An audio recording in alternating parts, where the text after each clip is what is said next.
மாரியம்மன் ஆலயத்தில் அஷ்டபந்தன மகா கும்பாபிஷேக விழா, திரளான பக்தர்கள் பங்கேற்பு. திருப்பத்தூர் மாவட்டம் கொரிக்கிப்பள்ளம் குழிக்கொல்லை பகுதியில் அமைந்துள்ள மாரியம்மன் ஆலயத்தில் அஷ்டபந்தன மகா கும்பாபிஷேக விழா நடைபெற்றது. இவ்விழாவில் கொடியேற்றுதல், காப்பு கட்டுதல், சுவாமி கரிக்கோலம் வருதல், மேளதாளங்களுடன் முளைப்பாரி கொண்டு வந்து யாகசாலையில் வைத்து கணபதி பூஜை செய்யப்பட்டு யாகங்கள் வளர்க்கப்பட்டு யாகசாலையில் இருந்த கலசங்கள் சிறப்பு பூஜைகள் செய்யப்பட்டு பூர்ணாகதி நிறைவேற்றி கலச புறப்பாடு செய்து மாரியம்மன் ஆலயத்தை சுற்றி ஆலயத்தின் மேலுள்ள கலசத்திற்கு புனித நீர் ஊற்றப்பட்டது. மாரியம்மனுக்கு சிறப்பு அபிஷேகம், அலங்காரம் செய்யப்பட்டு தீபாராதனை காண்பிக்கப்பட்டது. திரளான பக்தர்கள் கலந்து கொண்டு அருள் பெற்று சென்றனர். ஆலயத்தில் அன்னதானம் வழங்கப்பட்டது. பல்வேறு பகுதிகளில் இருந்து பக்தர்கள் கலந்து கொண்டு அருள் பெற்று சென்றனர். சிவகங்கை மாவட்டம் திருப்பத்தூர் அருகே நடுவிக்கோட்டை மேலையூரில் அமைந்துள்ள அருள்மிகு உலகநாயகி அம்மன் திருக்கோவில் திருவிழாவை முன்னிட்டு பால்குட திருவிழா விமர்சையாக நடைபெற்றது. நடுவிக்கோட்டை, மேலையூர், கூத்துக்குடி, மேல்குடி, கீழையூர் ஆகிய 4 கிராமங்களுக்கு பாத்தியப்பட்டது ஸ்ரீ உலகநாயகி அம்மன் திருக்கோவில். 4 கிராமங்களும் ஒன்றிணைந்து இன்று பால்குடம் சுமந்து ஸ்ரீ உலகநாயகி அம்மனை வழிபட்டு சென்றனர். காப்பு கட்டப்பட்டு 9ஆம் நாளான பால்குட திருவிழா நடைபெற்றது. நடுவிக்கோட்டை மேலையூர் கிராமத்தில் ஸ்ரீ அஞ்சாத கண்ட விநாயகர் கோவிலில் இருந்து பக்தர்கள் பால்குடம் சுமந்து வந்தனர். அவர்களைத் தொடர்ந்து கூத்துக்குடி, மேல்குடி, கீழையூர் உள்ளிட்ட கிராமங்களைச் சேர்ந்த பக்தர்கள் பால்குடம் சுமந்து அம்மன் கோவில் வந்தடைந்தனர். அங்கு பக்தர்கள் கொண்டு வந்த பாலால் அம்மனுக்கு அபிஷேகம் நடைபெற்றது. அதனைத் தொடர்ந்து சிறப்பு அலங்காரத்தில் காட்சி தந்த அருள்மிகு உலகநாயகி அம்மனுக்கு தீபாராதனை நடைபெற்றது.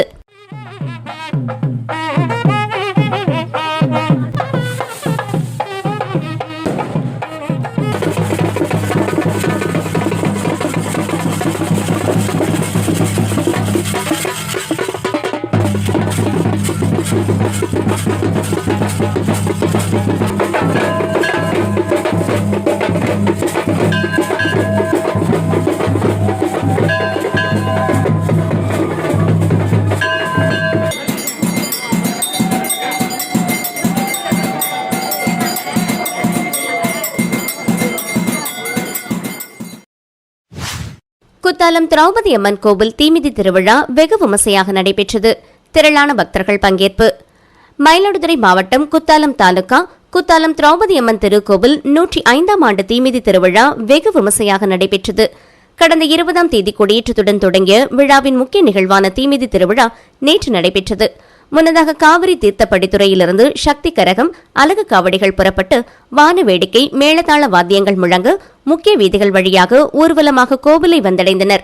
பின்னர் கோவில் முன்பு அமைக்கப்பட்டிருந்த தீக்குண்டத்தில் இறங்கி விரதமிருந்த பக்தர்கள் தீமிதித்து தங்களது நேர்த்திக்கடனை திரௌபதி அம்மனுக்கு செலுத்தினர். தொடர்ந்து அம்மனுக்கு மகா தீபாராதனை காண்பிக்கப்பட்டது. இதில் திரளான பக்தர்கள் கலந்து கொண்டு அம்மனை வழிபட்டு சென்றனர். இரவு வண்ண மின் விளக்குகளால் அலங்கரிக்கப்பட்டு திரௌபதி அம்மன் வீதி உலா காட்சி நடைபெற்றது குறிப்பிடத்தக்கது.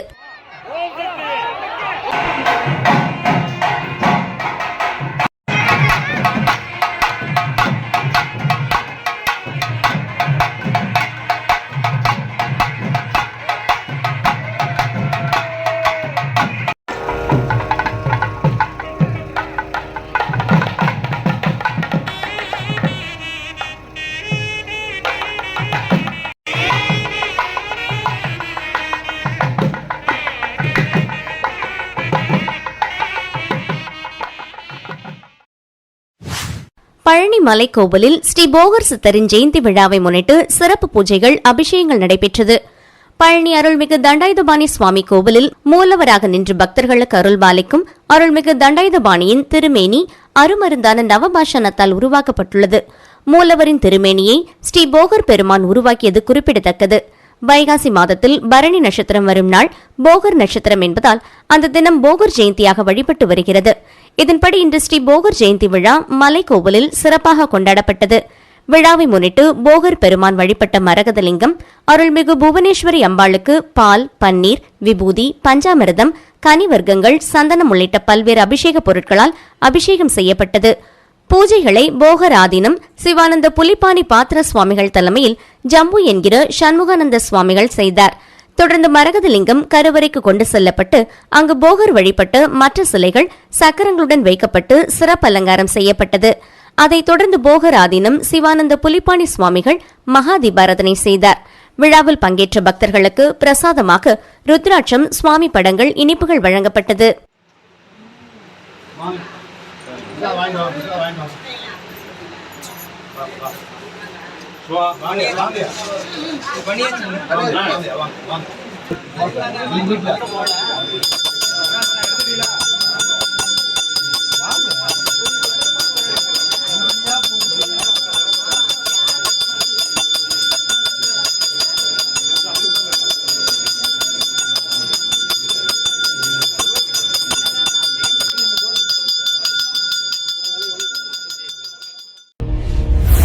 நீங்கள் இணைந்திருப்பது பிரிட்டன் தமிழ் பக்தி.